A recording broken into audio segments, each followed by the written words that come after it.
اور اگر کوئی قرآن ایسا ہوتا کہ اس کی تاثیر سے پہاڑ چل پڑتے یا زمین پھٹ جاتی یا مردوں سے کلام کر سکتے تو کیا یہ لوگ ایمان لے آتے؟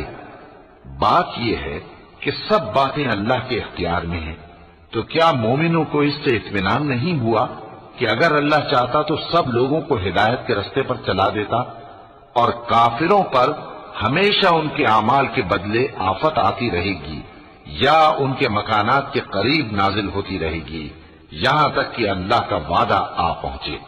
بے شک اللہ وعدہ خلاف نہیں کرتا، اور تم سے پہلے بھی رسولوں کے ساتھ تمسخر ہوتے رہے ہیں، تو میں نے کافروں کو مہلت دی، پھر میں نے ان کو پکڑ لیا، سو دیکھ لو کہ میرا عذاب کیسا رہا۔ تو کیا وہ جو ہر شخص کے اعمال کا نگراں و نگہبان ہے، وہ بتوں کی طرح بے علم و بے خبر ہو سکتا ہے؟ اور ان لوگوں نے اللہ کے شریک مقرر کر رکھے ہیں، ان سے کہو کہ ذرا ان کے نام تو لو۔ کیا تم اسے ایسی چیزیں بتاتے ہو جو روئے زمین پر ہیں اور اسے معلوم نہیں؟